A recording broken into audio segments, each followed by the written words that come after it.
Kaya pa? Ha? O, jab, jab. Jab, straight. Uppercut, uppercut. Jab, jab, jab. Jab, jab, straight. Uppercut. Aray ko. Ah!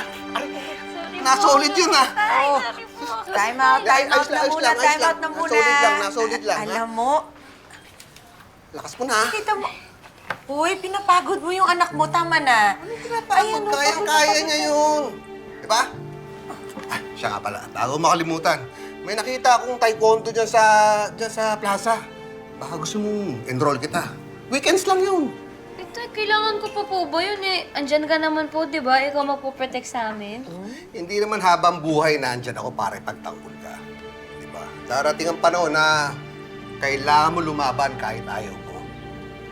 Lalo na kung kailangan mong pagtanggol ang sarili mo. Kahit masakit, kahit mahirap, kailangan mo lumaban. Never say die! Never say die! Ano? Training ulit! Sige po. Ha? Ano? O, kakain ko. Ready tayo na! Kay mami na! Si mami na! Gusto mo pasaktan ko.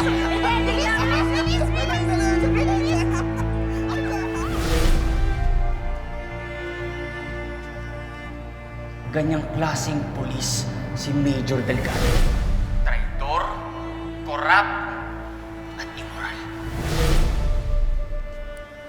Kasalanan mo lahat to, Andrew Dixon.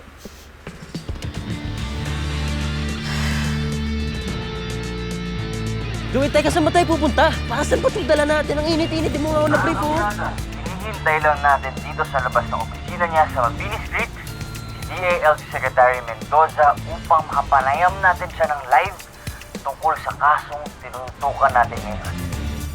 Yung wag na wag kayong bibitiw, mga katirada. Suspendido ng mga katirada.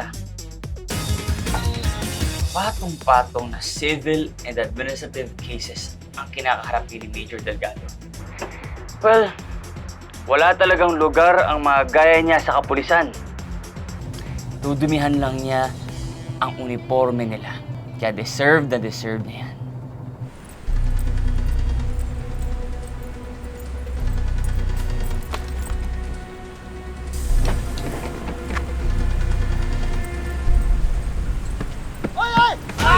Hoy, Andrew Dixon! Excuse me, who's it? Ano, tinitira mo na naman yung mga polis? Hindi ka talaga titigil sa kasinungalingan mo? Look who decided to crawl out of my screen. It's Joey on duty. Oh, napasugod ka. Baka di mo na lang ako binash online. Gusto ko face-to-face eh. Face to face. Bakit? Dahil alam mong mapahiya ka? Dahil alam mo na lahat ng ina-expose ko ay totoo. Expose mo yung mukha mo. Bulok at basura yun yung lumalabas sa bibig mo. Alam mo ba yon? Parang yung mga balita mo, bulok. Kaya itong bagay sa'yo. Joey!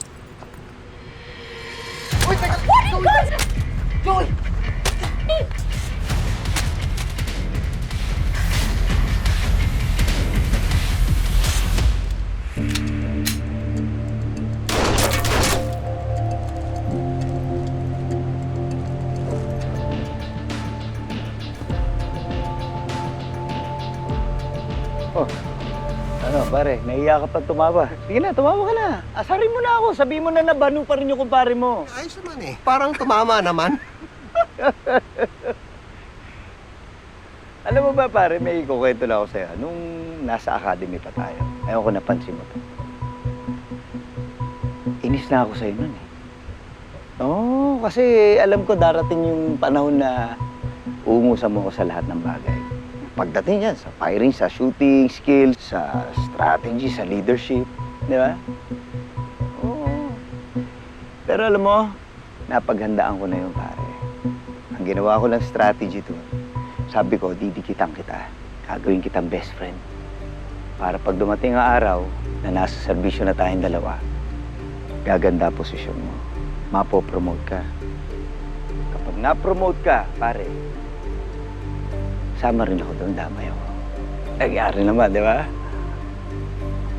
Tignan mo kung saan ako dinala ng dedikasyon ko.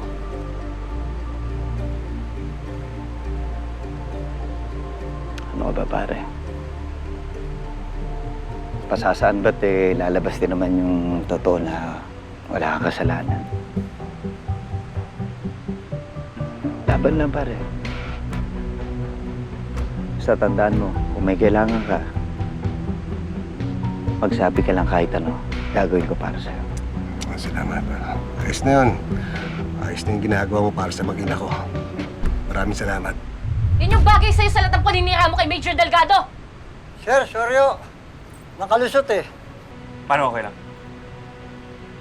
Bakit? Ano bang alam mo sa pulis na yun? At anong alam mo sa kasong hinahawakan niya? Wala akong alam tungkol sa kaso niya. Pero kilala ko yung tatay ko at hindi niya magagawa yung mga binibintang niyo sa kanya. Teka, tatay mo si Major Delgado. Kaya naman pala todo tanggol ka sa mga pulis eh. Kasi may bias ka. Hindi ako biased. Ikaw nga eh, ang dali para sa'yong sabihin na masamang tao yung tatay ko eh. Kasi galit ka sa mga pulis, ikaw yung biased. Kung mas nakakala mo, kagalang-galang ka na reporter eh, no? Patunayan mo kaya. Hindi yung puro ka lang pasabog, puro ka lang pambubudol. Sa bagay, wala ka naman kasing pakialam sa buhay ng mga taong sinisira mo eh. Yung sarili mo lang iniisip mo. Oh, matalino ka nga. Pero yan lang yung meron ka. Utak, pero wala kang puso.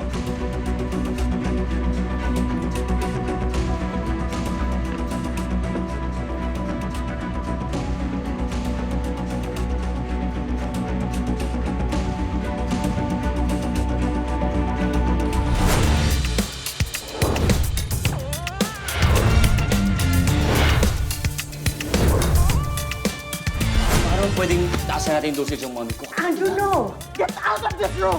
Ayaw niyo ibigay sa akin ng gamot ko. May update na ba si Loloy sa pinapahanap ko sa kanya? Kung sabi ko yun, manghingi na kami ng tulong eh. Hindi raw pwede kasi baka patayin pa siya ni Parak. Si Miguel Delgado yung tinutukoy niya. Ang sarap pala ng buhay ng suspindido, no? Eh baka naman kasi totoo yung binibintang sa kanya. Konting tiyaga na lang. Matutuntun din natin babae. I can't wait to meet her face to face. Dahil nagkamali siya ng binangga.